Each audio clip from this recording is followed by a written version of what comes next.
Hello everyone, आपका स्वागत है बच्चों अड्डा 24/7 क्लास 9 एंड 10 यूट्यूब चैनल पर। और मैं राघवेंद्र सिंह आप बच्चों के लिए लेकर आया हूं चैप्टर 4। जी हां, क्लास 9th के बच्चों के लिए चैप्टर 4 लेकर आया हूं जिसका नाम है स्ट्रक्चर ऑफ एटम। तो इस सेशन में हम पढ़ेंगे इस चैप्टर का पहला पार्ट। जैसा कि आप देख पा रहे हो, इस चैप्टर में टोटल कितने पार्ट्स हैं? 3 पार्ट्स हैं। 2 तो थ्योरी है और तीसरा पार्ट है एनसीईआरटी की एक्सरसाइज। ठीक है, तो इन 3 पार्ट में से हम इस सेशन में करने वाले हैं, पढ़ने वाले हैं पहले पार्ट को। पहला पार्ट क्या नजर आ रहा है? The charge particles in matter and the structure of atom. ठीक है, तो शुरू करें अध्ययन। चलिए बच्चों, शुरू करते हैं बिना किसी देरी के, है ना। अगर हम बात करें तीसरे चैप्टर की, तो तीसरे चैप्टर यानी कि एटम एंड मॉलिक्यूल्स में हमने पढ़ा था कि जो मैटर है वो किसका बना होता है? वो बना होता है एटम्स का। तो एटम्स जो होते हैं वो क्या होते हैं? फंडामेंटल पार्टिकल्स होते हैं या फंडामेंटल यूनिट होते हैं किसके? मैटर के। वही तो लिखा है, atoms and molecules are the fundamental building blocks या फंडामेंटल यूनिट ऑफ मैटर। ऐसा हमने पढ़ा है कि नहीं, है ना। The existence of different kinds of matter is due to different atom constituting them. मतलब कि अलग अलग एटम से मिलकर अलग अलग मैटर बने होते हैं। और इसीलिए मैटर बहुत प्रकार के होते हैं, जैसे प्लास्टिक, लोहा। दोनों में अंतर क्यों है? क्योंकि दोनों अलग टाइप के एटम से बने होते हैं। तो एटम्स के डिफरेंट होने के कारण मैटर डिफरेंट होता है। कोई प्लास्टिक है, कोई लोहा है, कोई आपका पानी है ना। डिफरेंस किसका है? डिफरेंस है एटम्स का। क्लियर? चलिए अब देखो बच्चों, अभी तक तो हम ये जानते हैं कि जो मैटर है वो एटम का बना होता है, एटम बिल्डिंग ब्लॉक्स होते हैं। और हमने थर्ड चैप्टर यानी एटम एंड मॉलिक्यूल्स में ये भी पढ़ा था कि एटम इनडिविजिबल होता है। एटम को और तोड़ा नहीं जा सकता, मतलब और उसको ब्रेक नहीं किया जा सकता, सबसे स्मॉलेस्ट होता है। लेकिन क्या ये बात अब सब सही साबित है? मतलब अब सभी लोग यही जानते हैं? जी नहीं, हम जानते हैं कि एटम्स को भी तोड़ा जा सकता है, एटम से भी छोटे पार्टिकल्स होते हैं। तो ये बात जो हमने थर्ड चैप्टर में पढ़ी थी कि एटम आर इनडिविजिबल, ये बात आगे चल के वैज्ञानिकों ने जब एक्सपेरिमेंट किया तो क्या पता चला कि ये बात गलत है, एटम इनडिविजिबल नहीं होता। ठीक है, चलिए अब क्वेश्चन क्या अराइज हो रहा है। देखो क्या लिखा है ना, दो क्वेश्चन अराइज। क्वेश्चन देख लेते हैं। What makes the atom of one element different from the atom of another element? तो ऐसा क्या है कि कार्बन का जो एटम है और हाइड्रोजन का एटम है उसमें डिफरेंस क्या है? ऑक्सीजन का जो एटम है, फ्लोरीन का जो एटम है, उसमें डिफरेंस क्या है? ऐसा तो हो नहीं सकता कि सभी एलिमेंट के जो एटम्स हैं वो एक जैसे हैं। तो अगर डिफरेंट हैं तो ऐसी कौन सी चीज है जो उनको अलग बनाती है, डिफरेंट बनाती है? कार्बन के एलिमेंट को फ्लोरीन के एटम से, कार्बन एलिमेंट के एटम को अगर हम फ्लोरीन के एटम से कंपेयर करें तो क्या डिफरेंस पाएंगे?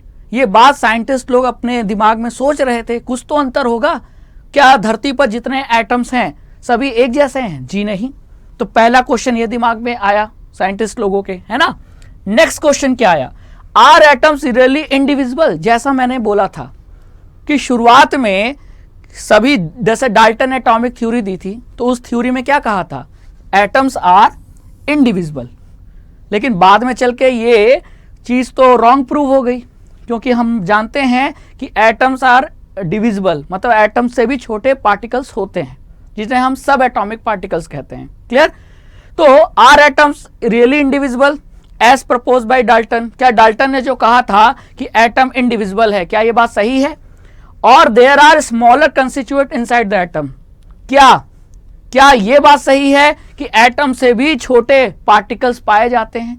ये दिमाग में क्वेश्चन साइंटिस्ट लोगों के घूम रहा था कि नहीं, हमको और पता करना जरूरी है एटम के बारे में। एटम क्या सेम होते हैं, और अगर डिफरेंस है तो क्या डिफरेंस है? क्या एटम से भी छोटे पार्टिकल्स होते हैं? ये दिमाग में जो क्वेश्चन आया तो अलग अलग वैज्ञानिकों ने क्या किया? एक्सपेरिमेंट करना शुरू किया। अब देखो, अब पता कैसे चला? तो इस चैप्टर में हम यही पता लगाएंगे कि एटम से भी छोटे पार्टिकल्स, जिसे हम सब एटॉमिक पार्टिकल्स कहते हैं। क्या कहते हैं बच्चों? सब एटॉमिक पार्टिकल्स, जो हम जानते हैं इलेक्ट्रॉन, प्रोटॉन, न्यूट्रॉन होता है, उसकी खोज कैसे हुई। ठीक है, पहले तो हमको पता था कि एटम है, एटम से छोटा कुछ नहीं। बाद में पता चला कि नहीं, एटम से छोटा होता है। एटम से छोटे पार्टिकल्स को हम सब एटॉमिक पार्टिकल्स कहते हैं, ठीक है। और इन्हीं सब एटॉमिक पार्टिकल्स के डिफरेंस के कारण एटम डिफरेंट होता है, ये हम अब जान चुके हैं। लेकिन वो पता कैसे चला? कई सारे एक्सपेरिमेंट से, ठीक है। तो जो सब एटॉमिक पार्टिकल्स है ना, इसके बारे में पता कैसे चला, चलिए मैं बताता हूं। पता चला चार्ज पार्टिकल से। तो अब हम क्या पढ़ने वाले हैं? Charge particles in matter. कोई भी पदार्थ है, मैटर है, क्या उसमें चार्ज पार्टिकल्स होते हैं? जी हाँ, होते हैं, ठीक है। ये एक्टिविटी, बहुत सारे एक्टिविटी एक्सपेरिमेंट से पता चला। जैसे कि आपने देखा होगा, इसीलिए इसको पता करने के लिए हम एक एक्टिविटी परफॉर्म करते हैं। एक्टिविटी में परफॉर्म क्या करना है? आपने ये एक्टिविटी परफॉर्म किया होगा। जरा इसके ऑब्जर्वेशन को देखते हैं। हम सभी लोगों ने बचपन में स्कूलों में एक एक्सपेरिमेंट किया होगा कि कागज के छोटे छोटे टुकड़ों को टेबल पे गिराया और स्केल को बाल पे रगड़ा और करीब ले गए स्केल को या कंघी को। तो आपने देखा होगा कागज के टुकड़े स्केल पे क्या हो गए? चिपक गए, है ना। या कंघी पर, कॉम्ब पर कागज के टुकड़े चिपक गए जब आप कंघी को रब करते हो। तो कॉम्ब ड्राई हेयर को क्या does the comb then attracts small pieces of paper. तो आप ड्राई हेयर, सूखे बालों को कॉम्ब कीजिए और फिर कागज के टुकड़ों के पास ये कॉम्ब यानी कंघी ले आइए, कागज के टुकड़े चिपक जाएंगे। आखिर क्यों? किसका खेल है? सारा खेल चार्ज पार्टिकल्स का ही तो है। तो इसी से तो पता चला ऐसे एक्सपेरिमेंट से कि नहीं, मैटर में चार्ज पार्टिकल्स होते हैं, तभी ये क्या हो रहे हैं? अट्रैक्ट हो रहे हैं, है ना। फिर एक एक्सपेरिमेंट और कि अगर कांच की छड़ पर यानी ग्लास की रॉड पर अगर आप रेशम यानी सिल्क के कपड़े से रगड़ेंगे तो हमेशा हमेशा ये दोनों अट्रैक्ट होते हैं। क्यों? क्योंकि जो ग्लास रॉड है उस पर पॉजिटिव चार्ज आता है और जो सिल्क का कपड़ा है उस पर निगेटिव चार्ज आता है। यानी कि इस पे चार्ज आया ना, यानी ये जो मैटर है उस पे चार्ज पार्टिकल्स आए। तो जब ऐसे एक्सपेरिमेंट लोगों के सामने आए, इंसानों के सामने, तो लोगों ने इस चार्ज पार्टिकल्स के बारे में पता लगाना शुरू किया और वही पता चला बाद में क्या? Electron, proton. और तब पता चल गया नहीं, एटम इनडिविजिबल नहीं है, एटम डिविजिबल है। एटम को तोड़ा जा सकता है। एटम से भी छोटे पार्टिकल्स होते हैं जिन्हें हम सब एटॉमिक पार्टिकल्स कहते हैं। तो सब एटॉमिक पार्टिकल्स की खोज में इन चार्ज पार्टिकल्स के ये जो एक्टिविटीज है ना, इन्होंने हेल्प की। ये जितने भी हमारे आसपास ऐसी एक्टिविटी होती थी तो इंसान जिज्ञासा में पड़ जाता था, अरे ये कैसे हुआ? तो बाद में पता चला चार्ज पार्टिकल्स के वजह से हुआ। और जब चार्ज पार्टिकल्स के बारे में और एक्सपेरिमेंट किया गया तो फिर पता चला सब एटॉमिक पार्टिकल्स, है कि नहीं। चलिए, अब वो कौन कौन से एक्सपेरिमेंट हुए थे वही तो जानना है, और उसके बाद आपको क्लियर हो जाएगा कि एटम का स्ट्रक्चर क्या होता है कि नहीं। चलो, from these activities can we conclude that on rubbing two objects together they become electrically charge. इन दोनों एक्टिविटी से ये समझ में आ गया कि जब भी हम रगड़ रहे हैं दो ऑब्जेक्ट को तो दोनों ऑब्जेक्ट क्या हो जा रहे हैं? चार्ज हो जा रहे हैं। Where does this charge come from? ये चार्ज आया कहां से? तो वो चार्ज कहां से आया, यही तो पता करने एक्सपेरिमेंट किया लोगों ने। और जब साइंटिस्टों ने एक्सपेरिमेंट किया तो पता चला कि यही चार्ज कहां से आ रहा है? सब एटॉमिक पार्टिकल से आ रहा है। जैसे निगेटिव चार्ज आ रहा है इलेक्ट्रॉन से, पॉजिटिव चार्ज आ रहा है प्रोटॉन से, ऐसा हो रहा है, ठीक है। चलिए, तो उन्हीं के बारे में पढ़ना है कि इलेक्ट्रॉन कैसे पता चला और प्रोटॉन के बारे में कैसे खोज हुई, ठीक है। तो कहीं ना कहीं हिंट हमको चार्ज पार्टिकल से ही मिला। चलिए आगे चलते हैं। This question can be answered bye knowing, मतलब इस क्वेश्चन का आंसर हम कैसे दे सकते थे? ये मानकर दे सकते थे कि एटम डिविजिबल है और एटम से भी छोटे पार्टिकल्स होते हैं जिन पे चार्ज होता है। और जब उसी के बारे में खोज हुई तो पता चला अरे वो तो इलेक्ट्रॉन है, वो तो प्रोटॉन है कि नहीं। तो तीसरे चैप्टर तक हम ये मान रहे थे कि एटम इज इनडिविजिबल, लेकिन बाद में ये साबित हो गया कि एटम इज डिविजिबल। और इस समय पूरी दुनिया मानती है कि नहीं, सबसे छोटा पार्टिकल किसी भी मैटर का सबसे छोटा पार्टिकल एटम नहीं होता, क्योंकि एटम से भी छोटे पार्टिकल्स की खोज हो चुकी है जिन्हें हम सब एटॉमिक पार्टिकल्स कहते हैं। तो अब पूरी दुनिया मानती है कि एटम इज डिविजिबल, ठीक है, क्लियर।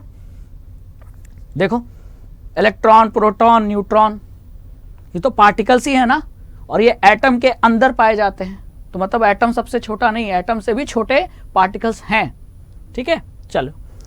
तो मैनी साइंटिस्ट, अब जब ये पता चल गया लोगों को कि नहीं ये चार्ज पार्टिकल्स के पीछे कोई राज है, और जब इस राज के बारे में पता करने की कोशिश की गई तो कई साइंटिस्टों ने अपना कंट्रीब्यूशन दिया। तो many scientist contributed in revealing the presence of charge particle in an atom.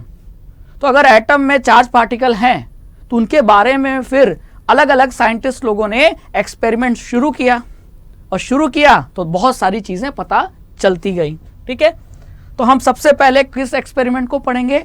उस एक्सपेरिमेंट को पढ़ेंगे जिसको किसने किया? जे थॉमसन जी ने किया। और जे थॉमसन ने क्या किया? जे थॉमसन ने डिस्चार्ज ट्यूब एक्सपेरिमेंट किया। आप यहां देख रहे हो, यहां एक कैथोड रे ट्यूब, एक ट्यूब लिया है ना, और इस ट्यूब में बैटरी के 2 इलेक्ट्रोड लगा दिए। पॉजिटिव इलेक्ट्रोड क्या कहलाता है? एनोड, और जो इलेक्ट्रोड बैटरी के निगेटिव टर्मिनल से जुड़ा है उसे क्या बोला गया? कैथोड। और ये है डिस्चार्ज ट्यूब। ठीक है, और इसमें एयर भर दिया किसने? जे थॉमसन जी ने। लेकिन एयर का जो प्रेशर था वो बहुत कम था, air at very low pressure. तो ये डिस्चार्ज ट्यूब एक्सपेरिमेंट किसने किया? जे थॉमसन ने। तो डिस्चार्ज ट्यूब लिया, उस ट्यूब में 2 इलेक्ट्रोड लगाया, एक इलेक्ट्रोड को बैटरी के पॉजिटिव टर्मिनल से जोड़ दिया तो वो इलेक्ट्रोड कहलाया एनोड, और दूसरा इलेक्ट्रोड को बैटरी के निगेटिव टर्मिनल से जोड़ दिया तो वो इलेक्ट्रोड कहलाया कैथोड। और इस डिस्चार्ज ट्यूब के अंदर हवा भर दी लो प्रेशर पे, और इसके बाद लो प्रेशर कैसे क्रिएट किया गया? वैक्यूम पंप से। वैक्यूम ने अंदर की सारी हवा खींच ली तो यहां वैक्यूम बनेगा, वैक्यूम मतलब बहुत लो प्रेशर। और फिर बैटरी को ऑन कर दिया, और बैटरी को ऑन किया तो इसमें से बहुत ज्यादा अमाउंट का करंट फ्लो हुआ। A very high voltage current is pass through the discharge tube. ये जो डिस्चार्ज ट्यूब है इससे बहुत हाई अमाउंट का करंट जब पास किया तो इन्होंने क्या देखा? इन्होंने ये देखा कि यहां से कोई रेस टाइप की निकल रही हैं, और उस रेस के वजह से ये जो एनोड है ना, इधर ग्रीन रंग का इस तरीके से लाइट जैसा ग्लो कर रहा है। तो जब हाई करंट पास किया लो प्रेशर में, किस पे? डिस्चार्ज ट्यूब पे, तो यहां आपने देखो साफ साफ लिखा है मैंने, high voltage current is pass through the discharge tube containing A gas at very low pressure, green fluorescence was seen. Green रंग का एक चमक दिख रही थी, किधर? एनोड के तरफ। ठीक है, green fluorescence was seen coming out from the end of the discharge tube. मतलब इधर नजर आया, एनोड के तरफ ये ग्रीन नजर आया। तो अगर एनोड के तरफ ये ग्रीन फ्लोरोसेंस नजर आ रहा है, इसका मतलब कि यहां से कोई ना कोई ग्रीन लाइट जैसी जा रही होगी जो कि यहां पड़ रही है। तो यहां से जो रे जैसी निकल रही है, जो यहां आपको नजर आ रही है एनोड के तरफ, तो ये रे किधर से निकलती हुई? कैथोड से निकलती हुई नजर आई किसको? जे थॉमसन को। तो इसी रे को क्या नाम दिया?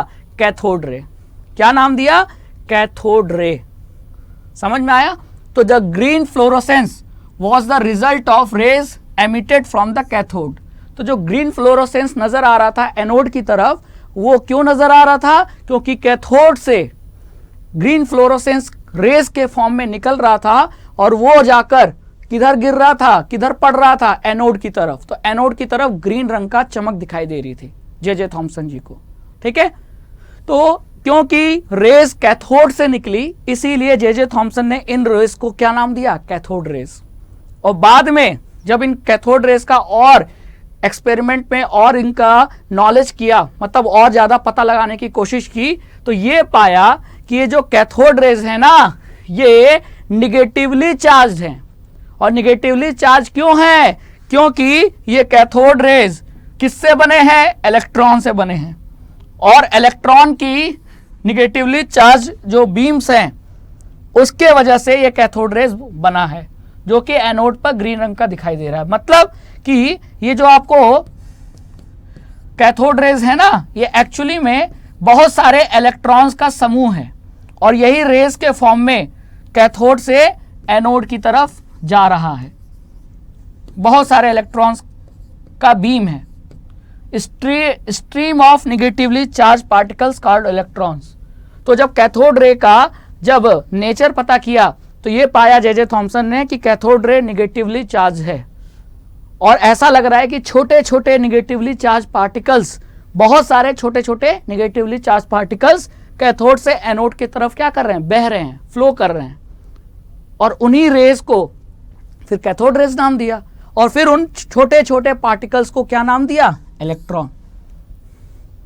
तो कैथोड रे का नेचर क्या होता है, निगेटिवली चार्ज होता है, क्योंकि कैथोड रे किससे बना है, इलेक्ट्रॉन से बना है। और तब जाकर जे थॉमसन ने किसकी खोज कर डाली, इलेक्ट्रॉन की खोज कर डाली।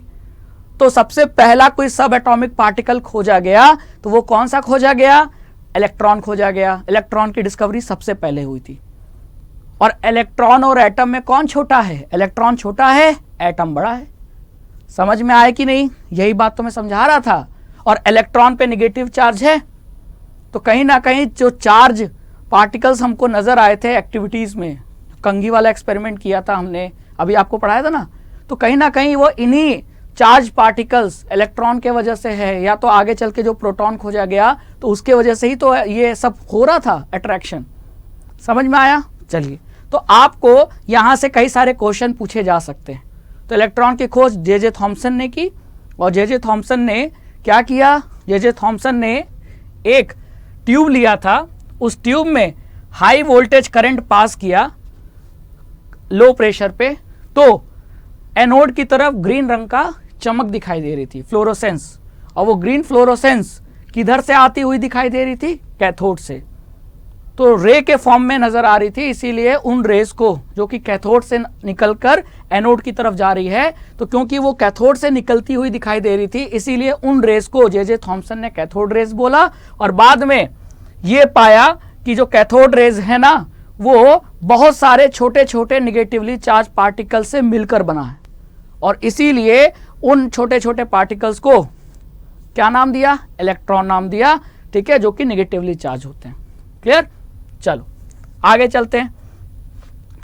फिर ऐसा नहीं है कि जे थॉमसन ने एक्सपेरिमेंट किया तो बाकी दुनिया में साइंटिस्ट एक्सपेरिमेंट नहीं कर रहे थे, कर रहे थे वो, है ना, सभी अपने अपने कोशिश में लगे थे।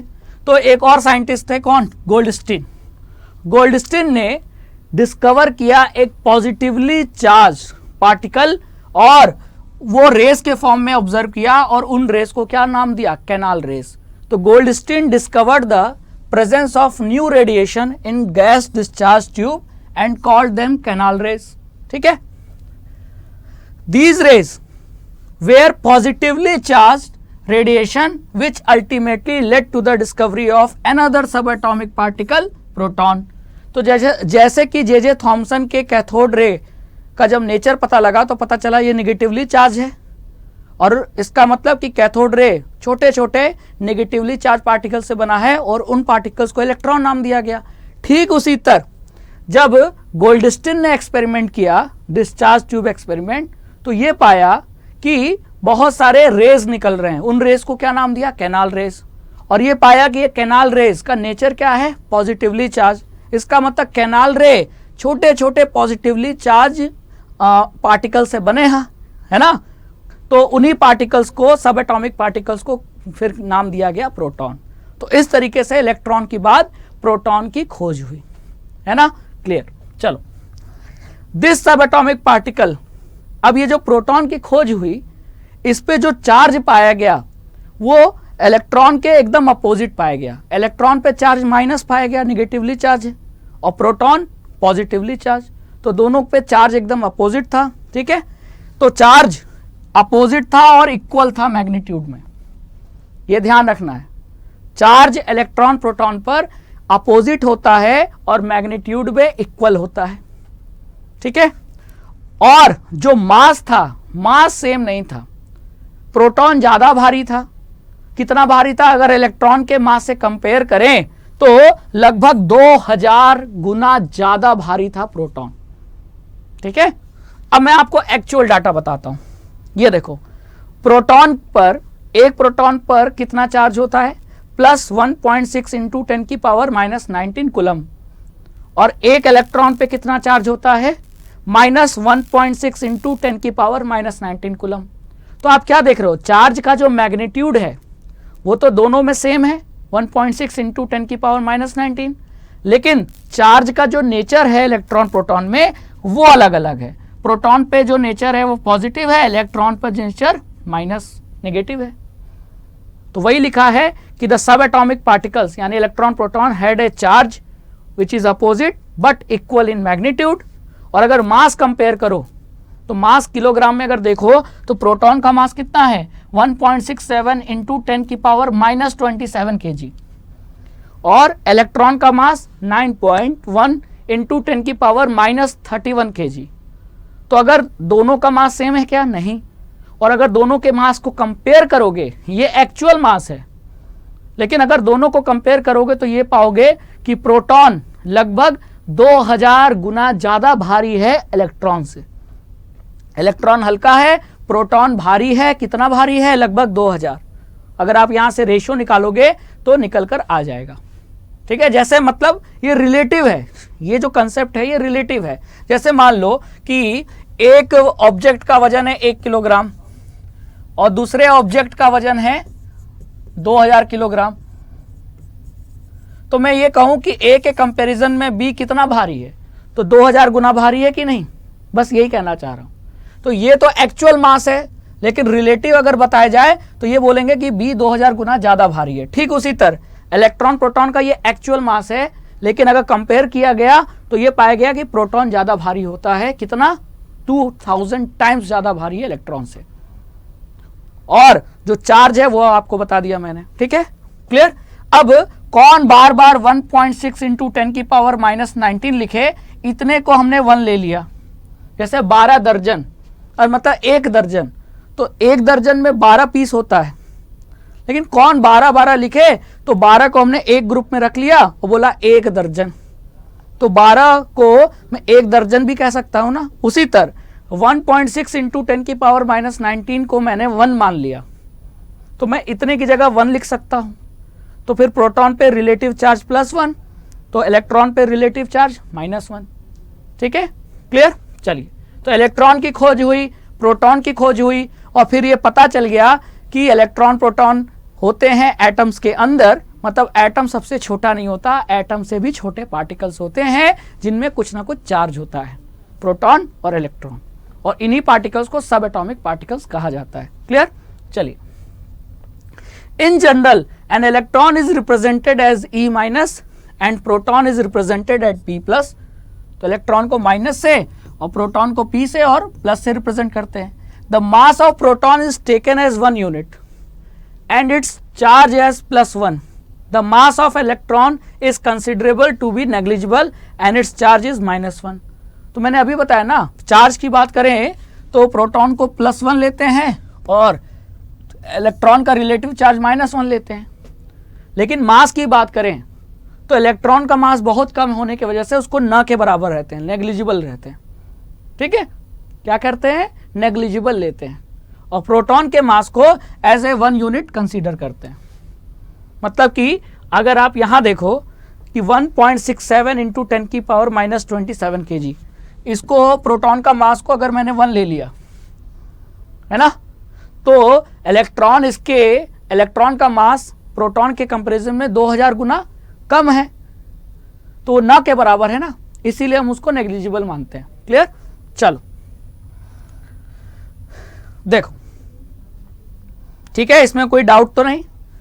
तो प्रोटॉन पे एक्चुअल चार्ज कितना होता है, प्रोटॉन पे एक्चुअल चार्ज +1.6 इंटू 10 की पावर -19 कूलम होता है, लेकिन 1.6 इंटू 10 की पावर -19 को हमने 1 के इक्वल ले लिया, तो हम पूरा ना लिख कर केवल 1 लिख सकते हैं। तो इस तरीके से भी लिखा जा सकता है इलेक्ट्रॉन और प्रोटॉन के चार्ज को। क्लियर। चलिए, अब आता है स्ट्रक्चर ऑफ एटम। इलेक्ट्रॉन की खोज हो गई, प्रोटॉन की खोज हो गई। तो जब इलेक्ट्रॉन प्रोटॉन की खोज हो गई तो फिर दिमाग में ये आया साइंटिस्ट लोगों के कि भाई इलेक्ट्रॉन और प्रोटॉन किस तरीके से एटम के अंदर होते हैं। भाई घर के अंदर हम लोग कैसे रहते हैं, तो उसी तरह एटम के अंदर इलेक्ट्रॉन प्रोटॉन है, तो वो कैसे रहते होंगे। किस तरीके से उनका स्ट्रक्चर होगा, किस तरीके से वो व्यवस्थित तरीके से रहते होंगे, ये पता करने के लिए बहुत सारे एक्सपेरिमेंट किए गए। तो उसी को हम पढ़ रहे हैं, तो ही ना पता चलेगा स्ट्रक्चर ऑफ एटम। तो चलिए देखते हैं। इसमें डिस्कवरी ऑफ 2 फंडामेंटल पार्टिकल्स, कौन से 2 फंडामेंटल पार्टिकल्स की खोज हुई? इलेक्ट्रॉन और प्रोटॉन। अभी हमने देखा जे थॉमसन ने इलेक्ट्रॉन खोजा, फिर इलेक्ट्रॉन के बाद प्रोटॉन की खोज हुई, है ना। अब जब इन 2 पार्टिकल्स की खोज हो चुकी, तब साइंटिस्ट लोगों ने ट्राई करने की कोशिश की कि चलो अब हम एटम का स्ट्रक्चर बताते हैं, कैसा होता है स्ट्रक्चर। ठीक है, तो अब it was then considered necessary to know how electron and proton are arrange within atom. तो जब इलेक्ट्रॉन प्रोटॉन की खोज हो गई और ये भी पता चल गया कि इलेक्ट्रॉन प्रोटॉन एटम्स के अंदर होते हैं, तो एटम के अंदर इलेक्ट्रॉन और प्रोटॉन किस तरीके से अरेंज होते हैं, कैसा उनका अरेंजमेंट होता है, स्ट्रक्चर होता है, ये पता करना जरूरी था। तो इसी चीज को एक्सप्लेन करने के लिए many scientist propose various atomic model, मतलब बहुत साइंटिस्टों ने अपना एटॉमिक मॉडल दिया, जिसमें से हम पहला किसका पढ़ेंगे? जे थॉमसन, क्योंकि उन्होंने सबसे फर्स्टली दिया था, मतलब वो फर्स्ट पर्सन थे जिन्होंने एटॉमिक मॉडल प्रपोज किया था। लेकिन वो बात अलग है, आगे चल के वो एटॉमिक मॉडल फेल हो गया क्योंकि उसमें कमी थी। तो सबसे पहले हम थॉमसन का, जे थॉमसन जी का एटॉमिक मॉडल पढ़ते हैं, थॉमसन मॉडल ऑफ एटम, यानी कि थॉमसन का एटॉमिक मॉडल। तो अगर थॉमसन के एटॉमिक मॉडल को बात करोगे तो इन्होंने थॉमसन के एटॉमिक मॉडल को कंपेयर किया क्रिसमस पुडिंग से। पुडिंग मतलब होता है केक, जैसे इंडिया में केक को केक कहते हैं, लेकिन वेस्टर्न कंट्रीज में आप जाओगे ना तो केक को पुडिंग कहा जाता है। तो अगर आपने केक देखा होगा, ब्रिटानिया का केक देखा है, तो उस केक में आपने देखो चेरी उसमें मतलब मिलती है ना, बीच बीच में चेरी मौजूद रहती है। ठीक उसी तरह तो थॉमसन ने उस चेरी से कंपैरिजन किया कि जैसे चेरी में, जैसे कि केक में, पुडिंग में ड्राई फ्रूट्स होते हैं, चेरी होते हैं, ठीक उसी तरह जो प्रोटॉन है उसमें कहीं कहीं इलेक्ट्रॉन होते हैं।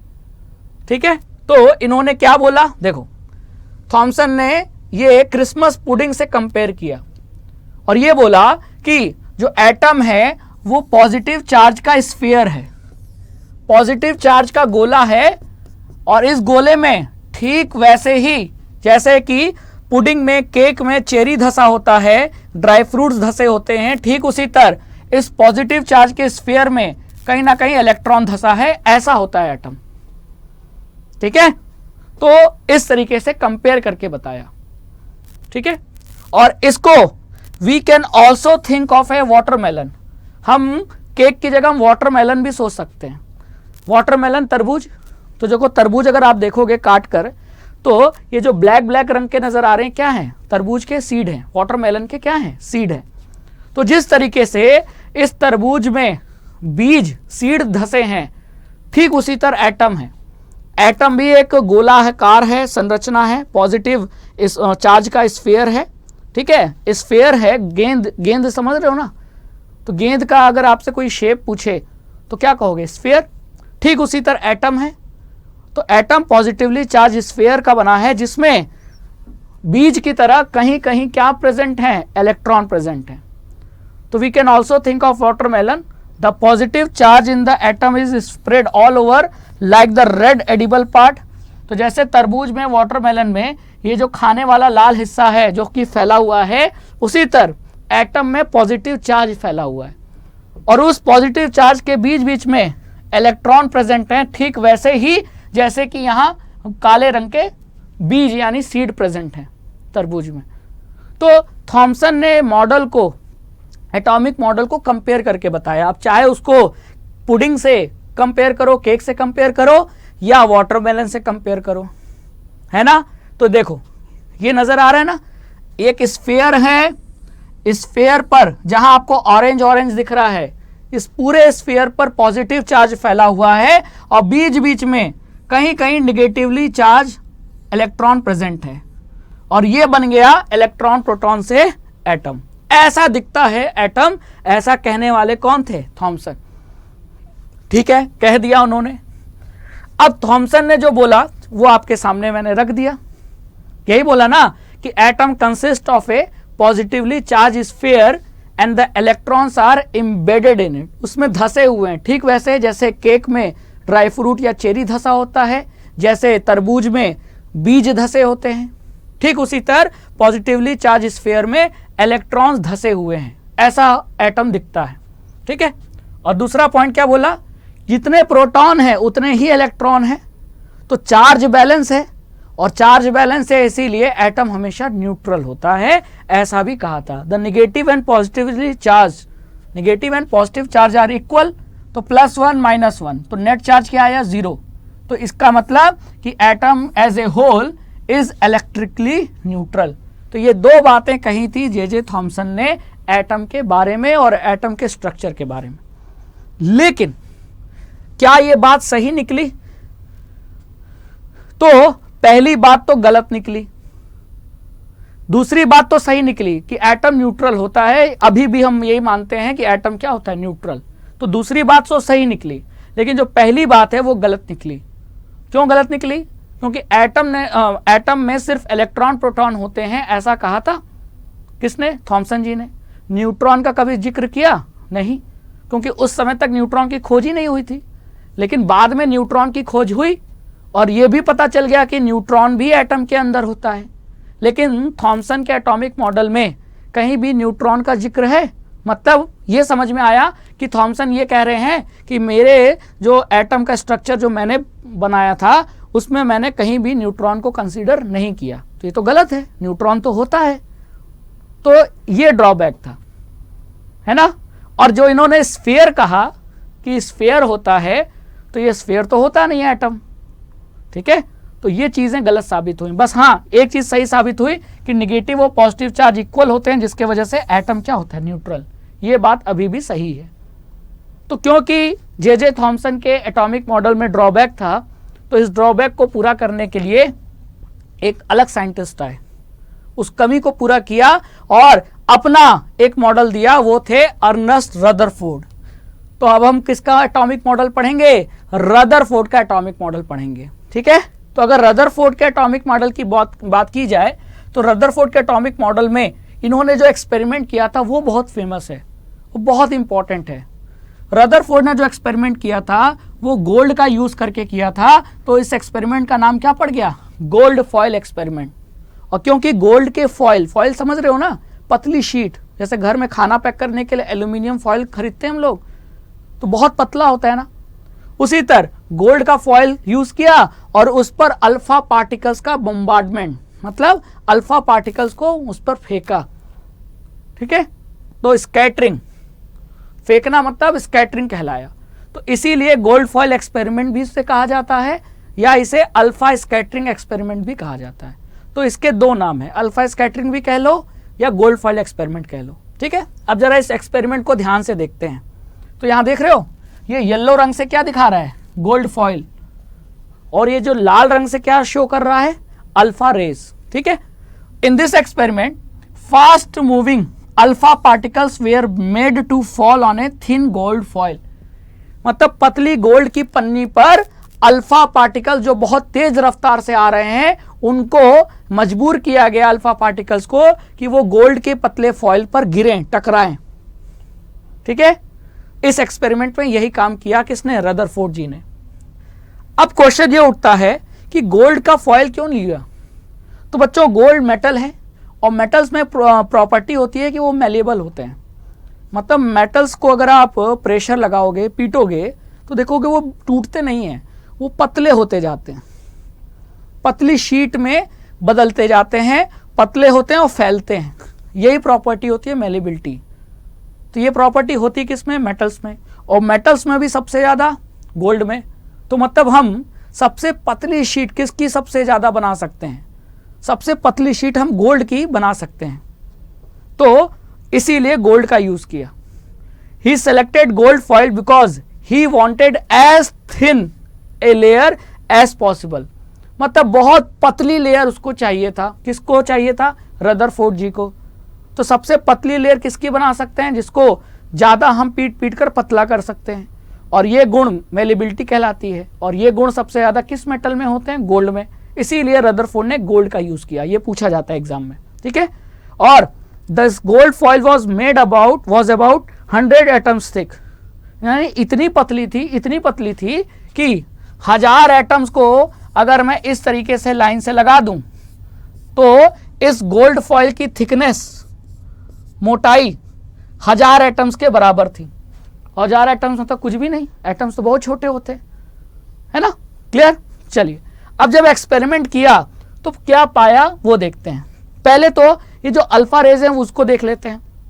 अगर आप हीलियम को देखोगे, हीलियम का एटम, तो हीलियम के एटम में क्या है, हीलियम के एटम में 2 प्रोटॉन है, 2 न्यूट्रॉन है, तो इसीलिए एटॉमिक मास कितना हो गया 4, और 2 इलेक्ट्रॉन भी हैं।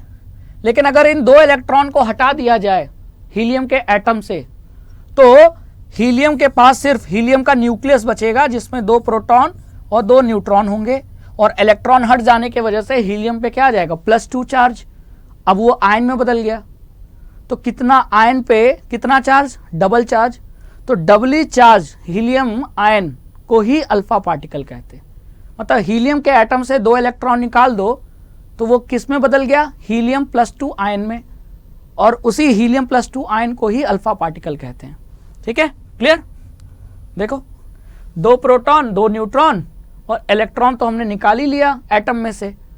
तो आप ही बताओ, अभी हमने पढ़ा था कि एटम न्यूट्रल होता है, प्लस और निगेटिव माइनस चार्ज बैलेंस होते हैं, लेकिन माइनस चार्ज हटा दिया तो सिर्फ क्या बच गया, प्लस चार्ज। तो हीलियम पे +2 आएगा क्योंकि 2 इलेक्ट्रॉन हटाया है। अब वो हीलियम एटम से हीलियम आयन में बदल गया। तो वही लिखा है कि alpha particles are doubly charge helium ions since they have a mass of 4u the fast moving alpha particles have considerable amount of energy.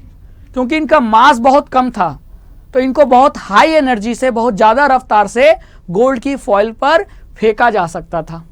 ठीक है, तो इसीलिए अल्फा पार्टिकल का यूज किया रदरफोर्ड ने। अब इनका यह सोचना था, it was expected that alpha particle would be deflected by the sub atomic particles in the gold atoms.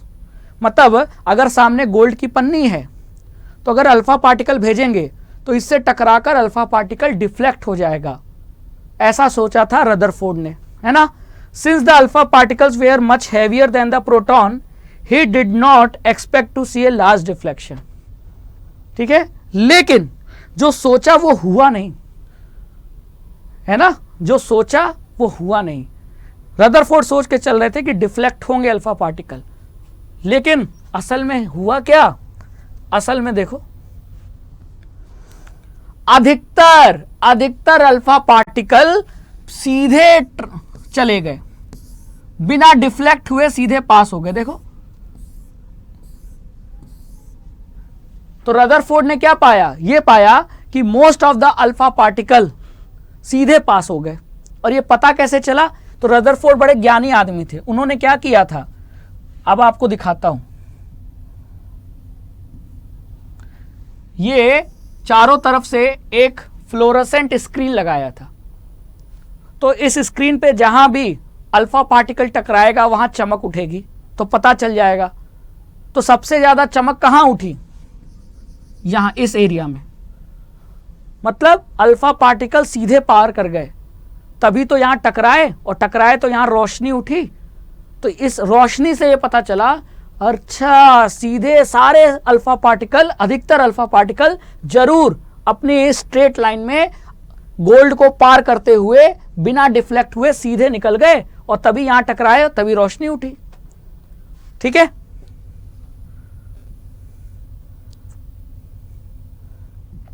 Clear.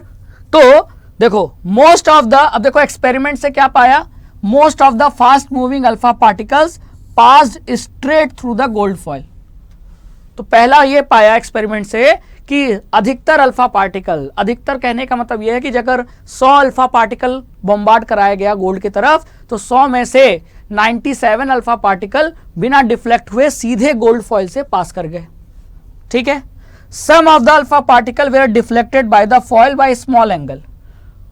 अब 100 में से 97 तो सीधे सीधे पार कर गए, बचे कितने, 3 में से मान लो 2 ऐसे पार्टिकल थे अल्फा पार्टिकल जो हल्का सा डिफ्लेक्ट हुए। देखो ऐसे जा रहे थे, ऐसे डिफ्लेक्ट हो गए, ठीक है, ऐसे जा रहे थे, ऐसे डिफ्लेक्ट हो गए। ऐसे जा रहे थे, ऐसे डिफ्लेक्ट हो गए।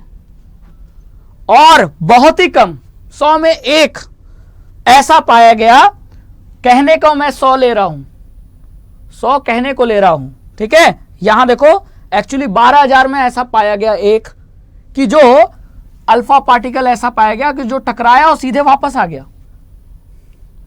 तो अगर 12,000 भेजा गया, ठीक है, तो 12,000 में से अधिकतर सीधे पार कर गए, बहुत थोड़े से कुछ एंगल पर डिफ्लेक्ट हो गए, और 12,000 में एक अल्फा पार्टिकल ऐसा मिला कि जो गया, टकराया और टकराकर सीधे वापस आ गया, ठीक है। तो इससे ये 3 ऑब्जर्वेशन मिला, किसको? रदरफोर्ड को। तो इससे अब प्रूफ क्या होता है, क्या साबित होता है? तो देखो, तो Rutherford concluded from the alpha particle scattering experiment that, क्या प्रूफ किया? पहला तो most of the space inside the atom is empty, atom के अधिकतर जगह खाली है, खाली है तभी तो अल्फा पार्टिकल सीधे पार कर गए अधिकतर, है कि नहीं। आप सड़क खाली है तो आसानी से चले जाओगे, भरी होगी सड़क, सड़क पे गाड़ियां होंगी तो कैसे जाओगे? तो पहली चीज, ये जो पहला पॉइंट आप देखा आपने कि अधिकतर अल्फा पार्टिकल स्ट्रेट पास कर गए गोल्ड फॉइल को, तो ये इस बात को साबित करता है कि एटम का अधिकतर स्पेस क्या है? एम्प्टी है ना, क्योंकि most of the alpha particle सीधे सीधे पार कर गए विदाउट गेटिंग डिफ्लेक्टेड। एक तो ये ऑब्जर्व किया। फिर very few particles were deflected from their path indicating that positive charge of the atom occupies very little space. बहुत ही कम अल्फा पार्टिकल, अच्छा अल्फा पार्टिकल पे चार्ज कौन सा? Positive charge. तो बहुत ही कम अल्फा पार्टिकल ऐसे थे जो थोड़ा सा डिफ्लेक्ट हो गए। तो इसका मतलब जरूर कि एटम के कुछ जगह पे, अधिकतर जगह तो एटम का क्या है? एटम का अधिकतर स्पेस तो खाली है, लेकिन कुछ स्पेस ऐसा है जहां जरूर पॉजिटिव चार्ज होगा, जिसके वजह से पॉजिटिव और पॉजिटिव अट्रैक्ट होंगे कि रिपेल करेंगे? रिपेल करेंगे। तो इस पॉजिटिव के करीब जब अल्फा पार्टिकल आया जिस पे भी पॉजिटिव चार्ज था, तो वो डिफ्लेक्ट हो गया, है ना। और तीसरा, a very small fraction of alpha particle were deflected by 180 degree, ये डिग्री होगा, indicating that all the positive charge and mass of the gold atom were concentrated in a very small volume within the atom। और 12,000 में एक alpha particle ऐसा था जो सीधे आया, टकराया और वापस लौट गया 180 डिग्री पर। इसका मतलब कि एटम के अधिकतर स्पेस में, स्पेस तो खाली है लेकिन एटम का सारा मास यहीं लोकेटेड है, तभी तो ये टकराकर वापस लौट गया। तो इन 3 कंक्लूजन से तब जाकर रदरफोर्ड ने यह बोला कि एटम दिखता कैसा है, एटम का स्ट्रक्चर क्या होता है, क्योंकि जे थॉमसन का तो एटॉमिक स्ट्रक्चर फेल हो गया था। फिर रदरफोर्ड ने इतने एक्सपेरिमेंट के बाद जब ये सब चीज़ें सामने आई तो अपना एटॉमिक मॉडल दिया। तो क्या दिया? तो उन्होंने ये बोला कि एटम का जो सेंटर है ना, उस सेंटर पे सारा मास लोकेटेड है, और उसी सेंटर पर जो चार्ज है वो पॉजिटिव चार्ज है प्रोटॉन्स की वजह से। तो there is a positively charge centre है, सेंटर पे पॉजिटिव चार्ज है इन एन एटम, जिसको बोला गया न्यूक्लियस। तो एटम के सेंटर को न्यूक्लियस कहा, किसने? रदरफोर्ड ने। और ये भी कहा कि न्यूक्लियस पे कौन सा चार्ज है? पॉजिटिवली चार्ज है, और इसी न्यूक्लियस पर एटम का सारा मास लोकेटेड है। एटम का मास बिखरा नहीं है, क्योंकि अगर बिखरा होता तो अल्फा पार्टिकल टकराकर वापस आ जाते, लेकिन 12,000 में एक अल्फा पार्टिकल ही टकराकर वापस आया। इसका मतलब कि सिर्फ एक जगह थोड़ा सा मास है, बाकी जगह खाली है। तो जो वो एक जगह मास लोकेटेड है एटम का, उसी जगह को सेंटर यानी न्यूक्लियस कहा। Nearly all the mass of atom resides in the nucleus. Atom का सारा मास उसके न्यूक्लियस पे होता है, और न्यूक्लियस पे चार्ज कौन सा होता है? पॉजिटिव चार्ज होता है। जैसे कि ये देखो, ये न्यूक्लियस है और एटम का सारा मास यही है, यहां नहीं है। एटम ये पूरा है, ये पूरा एटम है, लेकिन एटम का मास सिर्फ इतने दूरी पर है और इस पे पॉजिटिव चार्ज है। और the electrons revolve around nucleus in circular path. और रदरफोर्ड ने यह भी बोला कि इस न्यूक्लियस पे पॉजिटिव चार्ज प्रोटॉन के वजह से है और जो इलेक्ट्रॉन है वो इस न्यूक्लियस के चारों तरफ चक्कर लगाते हैं, ठीक वैसे ही जैसे सन के चारों तरफ प्लैनेट चक्कर लगा रहे हैं। और फिर जाकर ये जो स्ट्रक्चर आप देख रहे हो, ये स्ट्रक्चर देख रहे हो ना, ये बना रदरफोर्ड का atomic model, Rutherford model of atom. इसमें इलेक्ट्रॉन है, इलेक्ट्रॉन न्यूक्लियस के चारों तरफ चक्कर लगा रहा है और उस सेंटर पर, एटम के सेंटर पर पॉजिटिव चार्ज है और उस सेंटर को न्यूक्लियस कहते हैं और उस सेंटर पर एटम का सारा मास लोकेटेड है। और ये सब तब पता चला जब रदरफोर्ड ने गोल्ड फॉयल एक्सपेरिमेंट किया, है कि नहीं। The size of the nucleus is very small as compare to the size of atom. मतलब जो न्यूक्लियस है वो एटम के साइज से बहुत छोटा है, छोटा तो है लेकिन सारा मास एटम का वही है। तो ये 3 पॉइंट्स निकल कर आए रदरफोर्ड के एटॉमिक मॉडल में, जो कि आपको पता होना चाहिए, ठीक है। अब रदरफोर्ड के एटॉमिक मॉडल में एक कमी भी थी। कमी क्या थी? कमी ये थी कि मैक्सवेल भी एक साइंटिस्ट थे, उन्होंने ये कहा कि जब भी चार्ज पार्टिकल क्या करेगा, चार्ज पार्टिकल एक्सेलरेट करेगा ना, तो वो एनर्जी रेडिएशन के फॉर्म में रिलीज करेगा। तो चार्ज पार्टिकल जब भी एक्सेलरेट करेगा तो वो एनर्जी रिलीज करेगा किस फॉर्म में? रेडिएशन के फॉर्म में।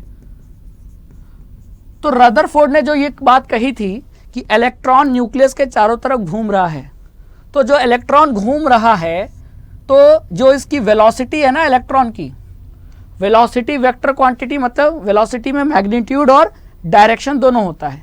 तो मैग्नीट्यूड नहीं बदल रहा लेकिन इलेक्ट्रॉन के वेलोसिटी का डायरेक्शन हमेशा बदल रहा है। और डायरेक्शन बदलने से भी हम ये कहेंगे कि समय के साथ वेलोसिटी बदल रही है। और समय के साथ वेलोसिटी का बदलना मतलब इलेक्ट्रॉन एक्सेलरेट हो रहा है। इसका मतलब इलेक्ट्रॉन एनर्जी क्या करेगा? रेडिएट करेगा रेज के फॉर्म में। तो अगर एनर्जी रिलीज करेगा तो इलेक्ट्रॉन की एनर्जी लगातार कम होती जाएगी। तो लगातार कम होती जाएगी तो इसका रास्ता, पाथ भी छोटा होता जाएगा और इतना छोटा हो जाएगा कि एक समय ऐसा आएगा कि इलेक्ट्रॉन न्यूक्लियस में गिर जाएगा। और जैसा ही ऐसे हुआ, एटम का स्ट्रक्चर खराब, एटम फेल, है कि नहीं। इस बात को रदरफोर्ड एक्सप्लेन नहीं कर पाए, ये कमी थी, है ना। ये कमी समझ में आई। इस बात को एक्सप्लेन नहीं कर पाए रदरफोर्ड कि अगर इलेक्ट्रॉन चारों तरफ न्यूक्लियस के घूमेगा तो वो एनर्जी रिलीज करेगा और एनर्जी रिलीज करेगा तो लगातार उसकी एनर्जी कम होती जाएगी। तो जो रास्ता है वो भी छोटा होता जाएगा और ऐसे ऐसे होते होते ये न्यूक्लियस में आकर गिर जाएगा। तो फिर एटम एग्जिस्ट कैसे करेगा? रदरफोर्ड ने चुप्पी बना ली, अरे हाँ ये तो मैं एक्सप्लेन नहीं कर पा रहा हूं, ऐसा कहा। फिर इसको एक्सप्लेन किया किसने? इसको एक्सप्लेन किया बाद में नील बोर ने, ठीक है। तो आप यहां क्या देख रहे हो? The revolution of electron in a circular path या circular orbit is not expected to be stable. क्यों? एनी पार्टिकल जो कि सर्कुलर ऑर्बिट में मूव कर रहा है, रिवॉल्व कर रहा है, वो एक्सेलरेट हो रहा है और एक्सेलरेशन पर चार्ज पार्टिकल एनर्जी रिलीज करता है रेडिएशन के फॉर्म में।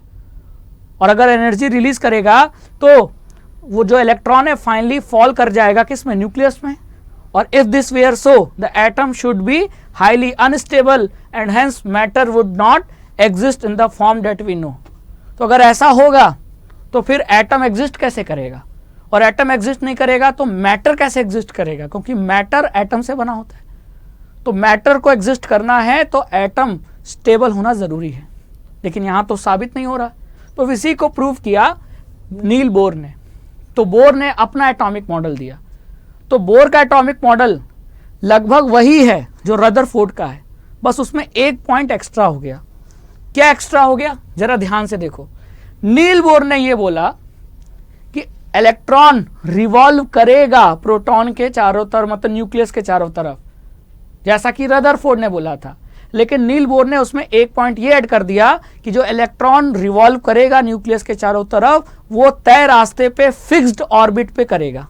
और जब वो फिक्स्ड ऑर्बिट पे रिवॉल्व करेगा तो उसकी एनर्जी रिलीज नहीं होगी, तो फिर वो इलेक्ट्रॉन आकर न्यूक्लियस में नहीं गिरेगा और नहीं गिरेगा तो एटम स्टेबल रहेगा, और एटम स्टेबल है तो मैटर भी स्टेबल है।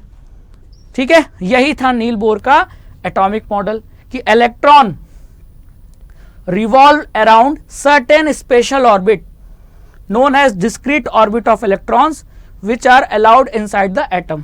ठीक है, while revolving in discrete orbits the electrons would not radiate energy, ऐसा कहना था बोर का। ठीक है, अब उन्हीं रास्तों को हम क्या कहते हैं, शेल। क्या कहते हैं, शेल कहते हैं कि नहीं। तो ये न्यूक्लियस,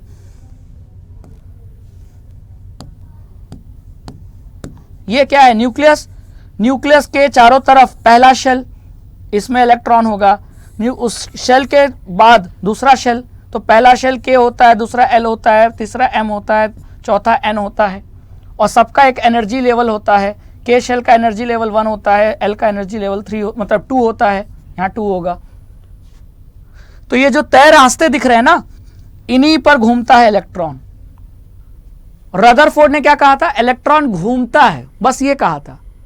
और नील बोर ने क्या कहा, नील बोर ने कहा कि इलेक्ट्रॉन घूमता है लेकिन वो भी तय रास्तों पर, और उन्हीं रास्तों को शेल नाम दिया गया। ऑर्बिट कह लो या शेल कह लो। ठीक है, K shell, L shell, M shell. तो जैसे हाइड्रोजन में एक इलेक्ट्रॉन है, तो एक इलेक्ट्रॉन कहाँ घूम रहा है, तय रास्तों पर, ऑर्बिट पे। तो वो पहला ऑर्बिट कौन सा है, के शेल। यही तो हम समझते हैं। तो ये कहने वाले कौन थे, नील बोर थे। ठीक है, क्लियर।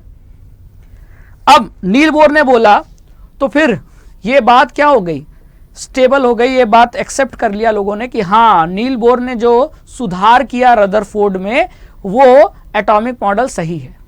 तो इसका मतलब नील बोर ने रदरफोर्ड के एटॉमिक मॉडल को ही माना, लेकिन उसमें अपना पॉइंट ऐड कर दिया, और पॉइंट ऐड करने से तब ये मान लिया गया कि हाँ, एटम स्टेबल है।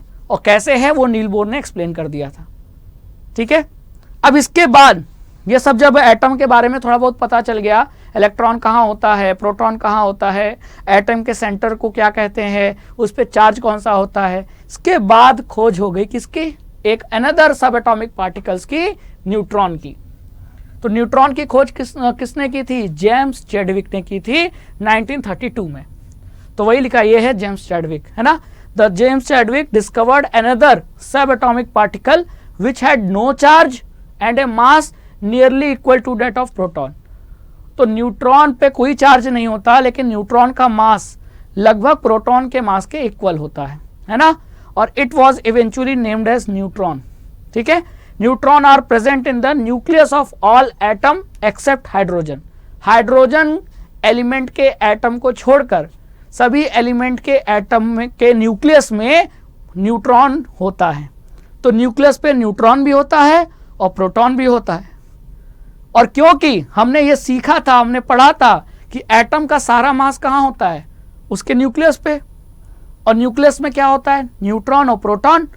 तो एटम के मास में किसका कंट्रीब्यूशन होगा, न्यूट्रॉन और प्रोटॉन का। इसीलिए एटम में जितने न्यूट्रॉन प्रोटॉन पाए जाते हैं उसके न्यूक्लियस में, उसको ऐड कर दो, उस एटम का मास निकल जाता है। तो एटॉमिक मास कैसे निकालते हैं, number of proton plus number of neutron. Number of electron को क्यों नहीं ऐड करते, क्योंकि इलेक्ट्रॉन न्यूक्लियस के बाहर होता है, और बाहर कोई मास होता ही नहीं है।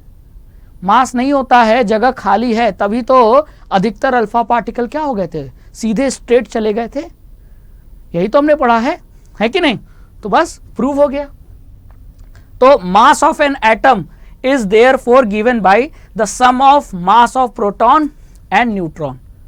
और तब जाकर जब न्यूट्रॉन भी खोज लिया गया, तब जाकर पूरी दुनिया को ये एटम का स्ट्रक्चर क्लियर हो गया कि एटम कैसा दिखता है, ऐसा दिखता है कि एटम का एक न्यूक्लियस होता है, न्यूक्लियस में पॉजिटिवली चार्ज प्रोटॉन होते हैं, न्यूक्लियस में ही न्यूट्रॉन होते हैं, और यही न्यूट्रॉन प्रोटॉन मिलकर एटम का मास डिसाइड करते हैं, क्योंकि एटम का मास न्यूक्लियस के अंदर ही तो होता है। तो जो अंदर पार्टिकल्स हैं वही तो मास में कंट्रीब्यूट करेंगे, और इस न्यूक्लियस के बाहर इलेक्ट्रॉन फिक्स्ड ऑर्बिट में क्या करते हैं, सर्कुलेट करते हैं। ऐसा किसने कहा था, नील बोर ने। और तब जाकर एटम का स्ट्रक्चर क्लियर हो गया कि एटम ऐसा दिखता है। न्यूक्लियस, और न्यूक्लियस के चारों तरफ इलेक्ट्रॉन तय रास्तों पर, यूं ही किसी रास्ते पे नहीं, अपना रास्ता उनका तय है कि वो के शेल में होंगे, के नहीं होंगे तो एल ऑर्बिट में होंगे, एल में नहीं होंगे तो एम ऑर्बिट में होंगे। तो तब जाकर पूरी दुनिया को एटम का स्ट्रक्चर क्लियर हो गया। ठीक है, तो आई होप कि आपने इस सेशन को पूरा एंड तक देखा होगा और एटम का स्ट्रक्चर क्लियर हो गया होगा और आपको सब एटॉमिक पार्टिकल्स के बारे में भी पता चल गया, और यह भी पता चल गया कि एटम डिविजिबल होता है और एटम से भी छोटे पार्टिकल्स पाए जाते हैं, जिनके बारे में अभी आपने इस सेशन में पढ़ा। तो थैंक यू सो मच। इसी तरह अड्डा 24/7 क्लास 9 और 10 से जुड़ते रहिए और हमारे साथ पढ़ते रहिए। Thank you.